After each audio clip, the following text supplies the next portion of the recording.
sebuah balok bermasa 8 kilo ya. Jadi masa 8 kilo, beratnya 80 Newton, berada di atas lantai kasar. Koefisien gesekan adalah μs 0,5. Ya, ini adalah koefisien gesekan statik tentunya 0,5. Lalu yang kinetiknya adalah 0,35. Balok didorong dengan gaya F sama dengan 40 Newton. Kemudian diketahui bahwa dia membentuk sudut terhadap horizontal. Tangan tetanya adalah 3/4. 3/4. Maka kalau tangan theta 3/4, tentu kita akan mendapatkan sin tetanya 3/5 dan cos tetanya adalah 4/5. Kita coba gambarkan dulu diagramnya. Ada sudut F, gaya F pada sudut theta. Ya, ini saya asumsikan seperti ini karena tangan tetanya bernilai positif. Kemudian kita tahu di sini bahwa ada gaya berat W, lalu ada gaya normal N, lalu ada gaya gesek. Ya, kita belum tahu gaya gesek yang kita pakai yang mana. Untuk benda tersebut ditanyakan apakah baloknya bergerak atau diam. Berarti sigma Fy kita tentukan dulu, nilainya harus sama dengan 0 karena tidak ada percepatan arah vertikalnya. Berarti F sin theta ditambah N dikurangi W sama dengan 0. Berarti 40 dikali 3/5 ditambah gaya normal dikurangi berat 80 sama dengan 0.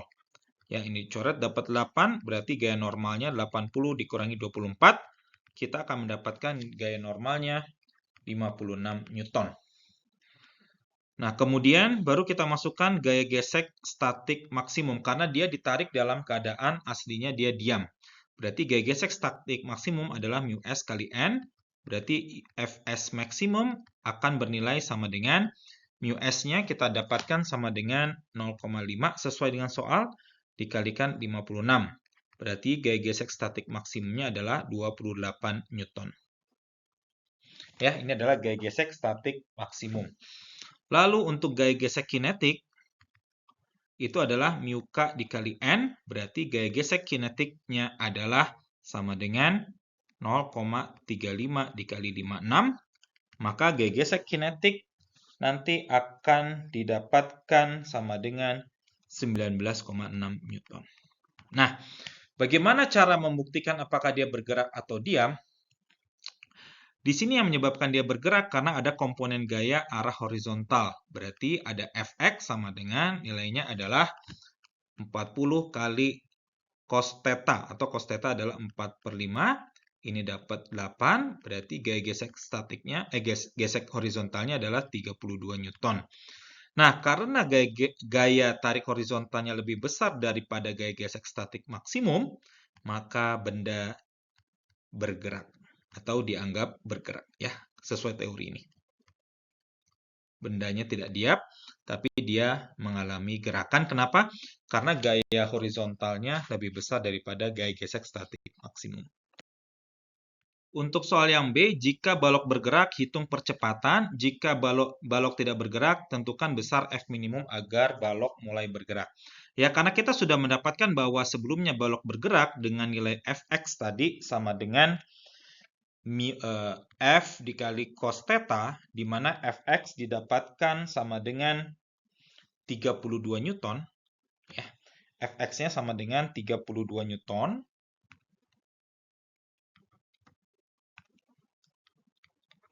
Maka percepatan balok kita dapatkan dari Fx dikurangi gaya gesek kinetik sama dengan M kali A. Berarti 32 dikurangi gaya gesek kinetik tadi kita sudah dapatkan nilainya 19,6 sama dengan 8 kali A. Ya, nanti A-nya kita akan dapatkan 1,55 meter per second kuadrat. Seperti itu. Ini adalah jawaban soal yang B. Oke, kita langsung bagaimana dengan soal C. Jika F sama dengan 40 Newton dan balok sudah bergerak dan sekarang dipakai gesekan kinetik. Bandingkan percepatan balok ketika gaya F pada balok ada pada dua nilai, yakni ketika T sama dengan 0 derajat dan T sama dengan 30 derajat. Lalu jelaskan dengan alasan fisis mengapa mendorong balok dengan gaya yang sedikit miring lebih ke atas dapat membuat gesekan berkurang sehingga percepatan balok lebih besar walaupun gaya F-nya tetap sama. Oke, jadi gini, kalau kita misalkan punya F, lalu di sini kita punya theta, berarti di sini ada W, ada N, dan ada gaya gesek kinetik karena bendanya sudah mulai bergerak. Maka di sini tentu kita akan mendapatkan bahwa nilai F sin theta sama dengan F sin theta ditambah dengan N dikurangi W sama dengan 0. Karena percepatan arah vertikal adalah 0. Sehingga kalau di sini kita masukkan kedua nilai tersebut, yakni 0 derajat dan 30 derajat, kita akan mendapatkan 40 dikali sin 0 ditambah N dikurangi 80 sama dengan 0. Berarti nilai N-nya adalah 80 Newton. Ini pada saat θ-nya 0. Kalau N-nya 80, berarti gaya gesek kinetiknya adalah μk kali N. Gitu ya. Sehingga di sini kita akan mendapatkan FK-nya sama dengan 0,35 dikali 80. Ya, 0,35 dikali 80 berarti FK-nya sama dengan 28 Newton. Sehingga percepatannya nanti menjadi F. Ya, kita taruh Fx sama dengan MA berarti F dikali cos theta dikurangi FK sama dengan MA. Berarti F-nya kita masukkan tadi sama dengan 40 dikali cos 0 adalah 1. Dikurangi 28 sama dengan 8A. Berarti kita akan mendapatkan 12 sama dengan 12 sama dengan 8A. Maka A-nya kita akan mendapatkan sama dengan 1,5 meter per second kuadrat. Ya, 1,5 meter per second kuadrat. Ini kalau θ-nya 0 derajat. Bagaimana kalau θ-nya 30 derajat? Kalau θ-nya 30, maka kita masukkan 40 dikali sin 30 ditambah N minus W 80 Newton sama dengan 0. Berarti 40 kali sin 30 adalah setengah kali 40 atau 20 tambah N min 80 sama dengan 0. Maka gaya normalnya akan didapatkan 60 Newton. Kalau gaya normalnya 60 Newton, maka tentu gaya gesek kinetiknya adalah 0,35 dikali 60. Maka gaya gesek kinetiknya akan didapatkan 21 Newton. Sehingga nanti kita akan mendapatkan F dikali cos theta minus FK sama dengan MA. Sehingga F-nya adalah sama dengan 40 dikali cos 30. Cos 30 nilainya adalah setengah akar 3 tentunya. Ya, dikurangi FK-nya 21 sama dengan 8A. Sehingga A-nya didapatkan 1,7 meter per second kuadrat. Gitu ya. Jadi percepatannya untuk yang sudutnya, saya bagi dua ya. Untuk sudutnya sama dengan 0 derajat, percepatannya 1,5. Kemudian untuk yang sudutnya 30 derajat, percepatannya 1,7. Ya, jadi lebih besar percepatan yang 30 derajat. Kenapa? Karena ketika sudutnya lebih besar, kita akan mendapatkan bahwa gaya normalnya akan lebih kecil. Gaya normal ketika dia lebih kecil, maka gaya gesek kinetiknya juga akan lebih kecil. Ketika gaya gesek kinetik lebih kecil, ya, maka percepatannya akan lebih besar. Ya, tapi ini ada batasnya. Sampai kapan? Karena kalau dia terlalu tinggi, ya, F-nya terlalu tinggi di sini misalnya ya, ada suatu kondisi ketika percepatannya makin rendah. Gitu ya. Nah, ini akan kita bahas berikutnya. Nah, untuk soal yang C, ketika misalnya kita memiliki F sama dengan 40 Newton ya.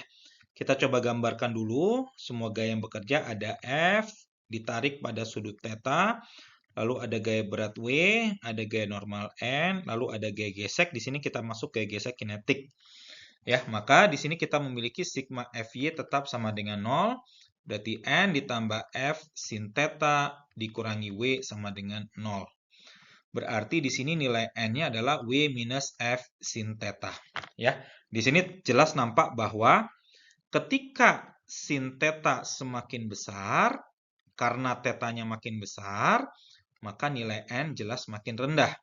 Berarti nilai FK-nya juga akan semakin rendah. Mu K dikali N, berarti FK adalah mu K dikali W minus F sin theta. Sehingga FK akan kita dapatkan mu K kali W minus mu K kali F dikali sin theta. Nah, permasalahannya adalah gaya yang menarik itu adalah F cos theta. Ketika theta makin besar, nilai cos theta itu semakin kecil. Ya, ini tetanya di antara 0 sampai 90 derajat. Ketika tetanya makin besar, cos tetanya semakin kecil. Nah, kita punya sigma fx sama dengan M kali A. Nah, gaya yang mendorong ke depan itu adalah F cos theta minus gaya gesek. FK sama dengan MA. Berarti F cos theta minus mu K kali W plus mu K dikali sin theta sama dengan M kali A. Seperti itu. Ya, sehingga nanti A-nya sama dengan F cos theta per M minus mu K dikali W dibagi M alias mu K kali G gitu ya. Ditambah mu K dikali sin theta, mu K dikali F, maaf, mu K dikali F. Di sini ya, ada F-nya, lupa. Mu K kali F dikali sin theta. Jadi mu K kali F dikali sin theta dibagi M. Ya, atau kalau saya keluarkan nilai F per M-nya, nanti ini menjadi cos theta ditambah mu K sin theta ya dikurangi mu K dikali G sama dengan A. Nah, kita akan tentukan A maksimum itu dicapai ketika sudutnya berapa.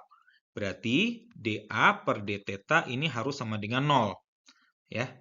Berarti dA per d theta sama dengan F per M dalam kurung cos theta menjadi min sin theta. Sin theta menjadi cos theta. Lalu ini kalau diturunkan jadi 0. Sehingga ketika ini diturunkan nilainya harus sama dengan 0. Berarti min sin theta ditambah mu K cos theta sama dengan 0. Sehingga di sini nilai mu K cos theta sama dengan sin theta. Maka kita akan mendapatkan nilai mu K sama dengan tangen theta. Ya, atau sudut supaya percepatannya maksimum itu didapatkan ketika sudutnya adalah tan pangkat min 1 mu K. Ya, alias tangen theta berarti tangen pangkat min 1 0,35. Sehingga tetanya nanti akan didapatkan sama dengan 19,29 derajat. Ya, jadi ketika sudutnya antara 0 sampai 19,29 derajat, maka percepatannya akan naik. Percepatan naik. Tapi dari 19,29 hingga 90 derajat, ini tidak sampai 90 ya. Jadi kalau saya buat saya buat sudutnya akan seperti ini. Jadi antara 0 sampai 19 sampai sama dengan 19,29 ya, A-nya naik. Tapi ketika tetanya antara 19,29 sampai ini tidak sampai 90 derajat. Nah, seperti ini. Ini nanti A-nya akan turun. Gitu ya. Tadi kita sudah dapatkan ketika sudutnya 30 itu masih lebih besar daripada 0 derajat. Kenapa? Karena dari 0 sampai 19,29 itu selangnya lebih besar daripada 19,29 hingga 30 derajat. Seperti itu ya. Jadi ya, dari 0 sampai 19,29 percepatannya akan naik ya. Tetapi ketika melewati 19,29 itu sudah mulai turun. Walaupun ketika sudutnya 30 derajat itu dia belum lebih kecil daripada ketika percepatannya sama dengan pada sudut 19,29 derajat. Seperti itu ya.